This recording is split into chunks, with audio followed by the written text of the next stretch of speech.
Bharatiya Janata party के शासनकाल में लोकतंत्र की धज्जियां उड़ रही हैं। जो देखिए वोट की लूट हुई है शासन प्रशासन ने किया है, उसके बावजूद भी 5-6 सीटें जरूर जीतेगी। देखिए भारतीय जनता पार्टी के समय में अधिकारियों पर उनका कोई कंट्रोल नहीं, पूरा का पूरा नौकरशाही के हवाले कर। अब देखिए भारतीय जनता पार्टी के शासनकाल में लोकतंत्र की धज्जियां उड़ रही हैं। तो ये देखिए जिस तरीके से भारतीय जनता पार्टी गलत परंपराएं डाल रही है, इसकी वजह से लोकतंत्र को बहुत खतरा है। फिर तो चुनाव निष्पक्ष होंगे ही नहीं। और देखिए जैसे भारतीय जनता पार्टी के लोगों ने शासन प्रशासन के द्वारा, पुलिस के द्वारा आधार कार्ड पहले ही छीन लिए गए हैं, फिर उसके बाद बूथों पर कब्जा किया है, कब्जा करके वोट डलवाए हैं। फिर भी समाजवादी पार्टी और इंडिया गठबंधन ने मुकाबला किया है और कई सीटें हम उसके बावजूद भी जीतेंगे। अब टक्कर तो हर जगह है, लेकिन हम लोग समाजवादी पार्टी के लोग 5-6 सीटों पर जरूर जीतेंगे। इसके बाद क्या लग रहा है जिस तरह से कल वोट डालने से रोका गया, जो अधिकार होता है हर व्यक्ति का, उसमें देखिए जनता का जो अधिकार छीना गया है, मैंने कहा ये परंपराएं लोकतंत्र के लिए ठीक नहीं है, बेईमानी से। अच्छा, इससे कोई भारतीय जनता पार्टी की सरकार अगर मान ले हार भी जाती, जैसा माहौल है उत्तर प्रदेश में भारतीय जनता पार्टी के खिलाफ, तो सरकार तो उनकी गिर नहीं जाती, बहुमत था।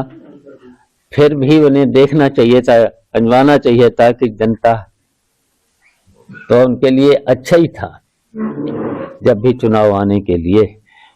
तो अगर ये देख लेते तो हो सकता था ठीक काम करने लगते, क्योंकि भारतीय जनता पार्टी से पूरे देश की जनता इस समय खिलाफ हो चुकी है। क्यों? इन्होंने केवल झूठ बोला है और झूठ बोल करके कोई विकास का काम और जो भी घोषणाएं करते थे आज तक एक पूरी नहीं हुई है।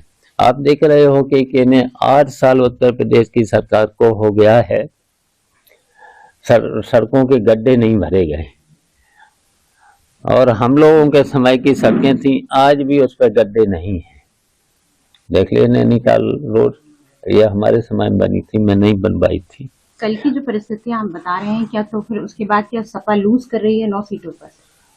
देखिए मैंने कहा समाजवादी पार्टी इन परिस्थितियों में, जो देखिए वोट की लूट हुई है शासन प्रशासन ने किया है, उसके बावजूद भी 5-6 सीटें जरूर जीतेगी।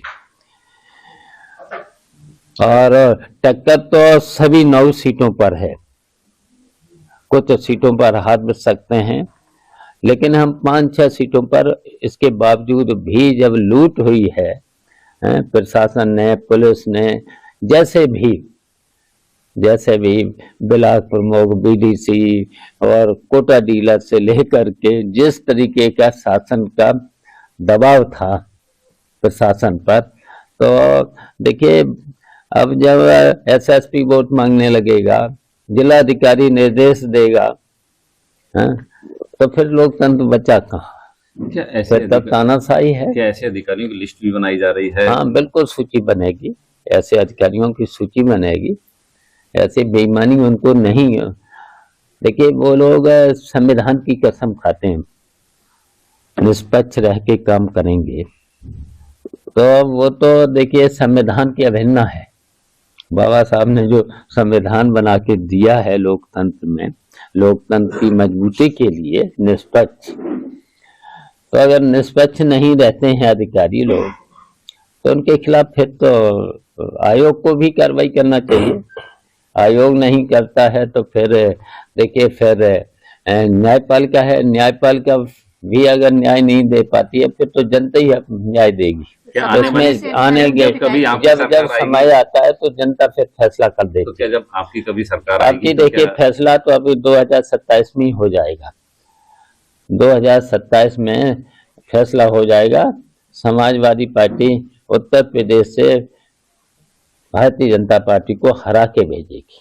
नहीं, क्या ऐसे ऐसे अधिकारियों को जो अरे हाँ नीचे भाजपा का कहना है कि वो अयोध्या का बदला जो है करल सीट से लेंगे। जी भाजपा का कहना है कि अच्छा आ जाएगा, अब देर नहीं, अब तो 23 तारीख को रिजल्ट आ जाएगा, रिजल्ट आ जाएगा। शिवपाल अब जी, का अब तो जब भी एक दिन चुनाव बीच होते में हैं, है। सपा काफी आगे निकल रही होती है, जैसे इंडिया गठबंधन की बात कर लें या सब 2017 की बात कर लें, हर चुनाव में लगता है कि सपा अब आ रही है, लेकिन लास्ट मोमेंट पे ऐसा क्या हो जाता है आपकी पार्टी में जो आप हमेशा लूज कर जाते हैं? देखिए ऐसा तो कहीं नहीं होता है, जो आपने सवाल किया है ऐसा नहीं होता है।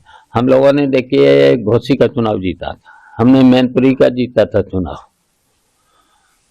तो और देखिए फिर इसके बावजूद भी बेईमानी के साथ साथ हम लोगों ने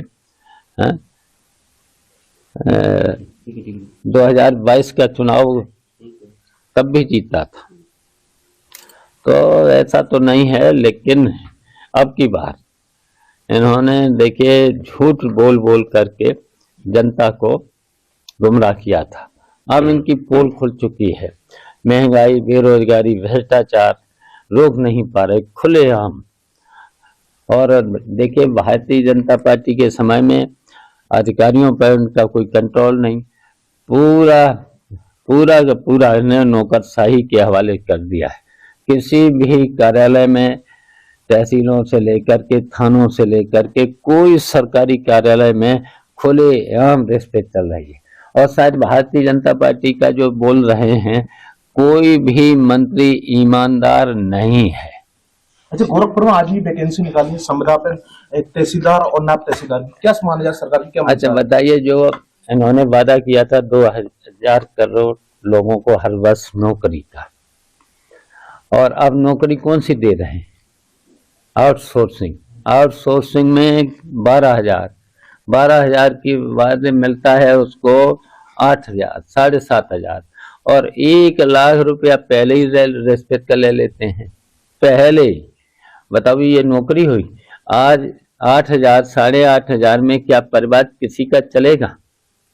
तो ये तो देखिए न तो नौकरी दे रहे हैं, न कोई अपना वादा पूरा कर रहे हैं।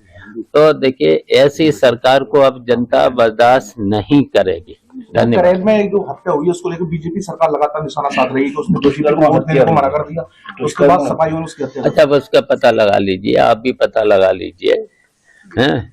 ये सब काम देखो, आप सब पता चल गया होगा। वो भी शायद दोनों पत्रकार थे जिस पे आरोप है, लड़की भी थी।